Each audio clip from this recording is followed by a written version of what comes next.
buenas tardes. En este trabajo de consulta sobre políticas públicas nos encontramos con la doctora Flor Edilma Caro, rectora de la Institución Educativa Rural Boyacá en el municipio de México, Antioquia.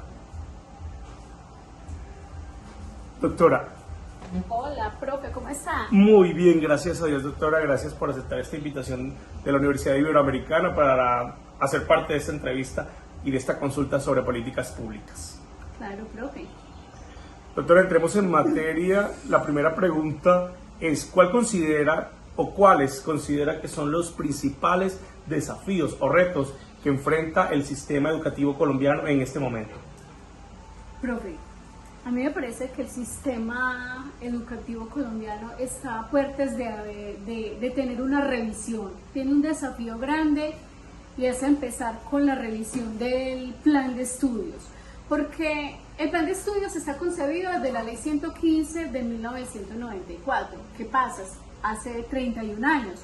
Y lo único que han hecho es irle agregando y agregando y agregando asignaturas, cátedras, a lo que ya tenemos, a lo que ya se tiene. Y entonces lo único que ha logrado es engrosar el plan de estudios de cada área de una manera que en un año no se abarca o no se logran dar todos esos contenidos o esos aprendizajes a los niños. Es demasiado extenso. Entonces lo que tiene que hacer el maestro es estar mirando qué trabajo, hasta dónde alcanzo, hasta dónde llego, qué priorizo, de acuerdo con lo que espera el gobierno de resultados en las pruebas saber. Pero también por otro lado va una necesidad educativa que apenas le están dando relevancia, y es no solo el conocimiento, sino también esa educación socioemocional de los niños. Claro. Y ahorita los colegios no tenemos psicólogos, no tenemos quien nos apoye en esa labor socioemocional con los estudiantes. Entonces son dos desafíos grandes. Primero, revisar ese currículo, ese plan de estudios, realmente qué es lo que necesitamos hoy, porque está demasiado extenso, y apoyarnos en la planta de cargos con realmente personal idóneo. Es que es una tarea más para el docente. Un docente que se formó en matemáticas, un docente que se formó en español, en una de las áreas del plan de estudios, pero necesitamos es un experto, un psicólogo, un docente orientador en todas las instituciones. Van a decir, pero es que ya hay. No hay en todos los colegios. Hay en los colegios que tienen de 800 estudiantes hacia arriba, y no sé si en todos.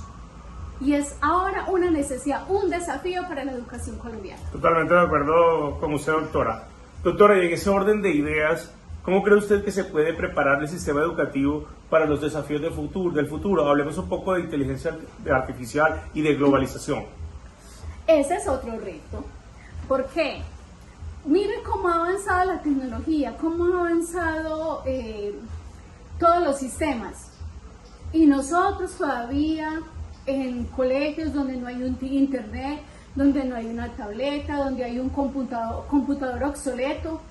¿Cuántas instituciones, sobre todo rurales, sedes rurales, no tienen conectividad? Y mire cómo va avanzando la inteligencia artificial a pasos agigantados, y cómo metemos a los niños en ese conocimiento si ni siquiera tenemos los instrumentos, no tenemos la tecnología.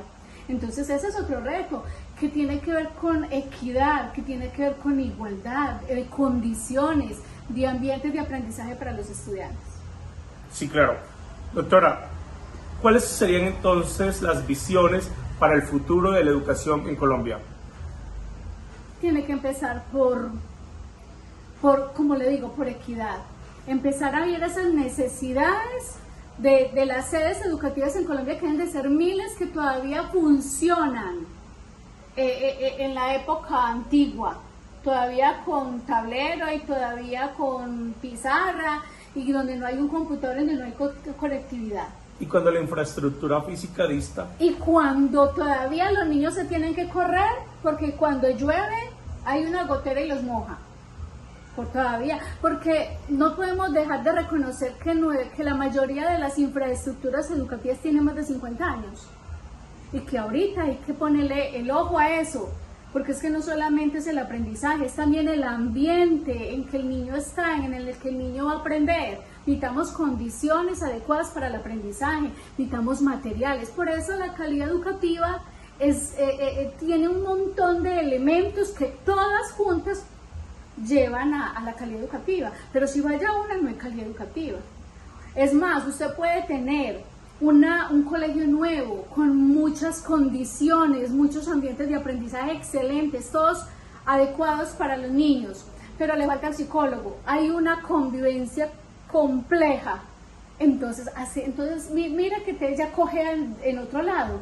Necesitamos que se den todas las condiciones para que realmente se pueda hablar de calidad educativa, y por ahí es que tiene que repensarse el Ministerio de Educación, sus políticas educativas. Es más, muchos apuntan a eso, pero no se desarrollan tal cual porque no le invierten el dinero que se hace necesario, o el personal, la planta docente, no sé, lo que se requiere. Doctora, hablando en particular de políticas públicas, ¿qué opina usted de la política de gratuidad educativa? ¿Qué ventajas tiene y qué desventajas? Pues yo no sé si tendrá desventajas. A mí me tocó cuando los estudiantes pagaban. Y la verdad es que era muy lamentable saber que muchos niños no accedían al sistema educativo porque no tenían con qué pagar. En esa época ni siquiera se llamaba matrícula, sino servicios complementarios. Y habían muchos niños que no tenían con qué pagarlo. Y eso es muy triste, muy lamentable, ¿no? Yo pienso que como es un derecho fundamental la educación, consagrada en nuestra Constitución, es más, se estaba demorando, la gratuidad empezó en el 2008, la ley de educación 115 es del 94, pienso que antes se demoró en iniciar ese proceso de gratuidad para que todos los niños accedieran a la educación. Interesantes sus posturas, doctora, y de verdad mil gracias por abrir este espacio de preguntas y respuestas sobre estos temas tan álgidos que tienen que ver con la educación. No, a mí me encanta, primero porque me he formado en eso, me he formado en mi maestría en todo lo que tiene que ver con calidad educativa, prácticas de aula, y cuando hice mi doctorado pues también afiancé mucho en todos los elementos que conforman la calidad educativa. Entonces este tema me apasiona y aquí estaré. Se nota en su quehacer profesional, doctora. De nuevo, mil gracias en nombre de la Universidad Iberoamericana. Profe, gracias a usted. Un gusto. Doctora, gracias, doctora.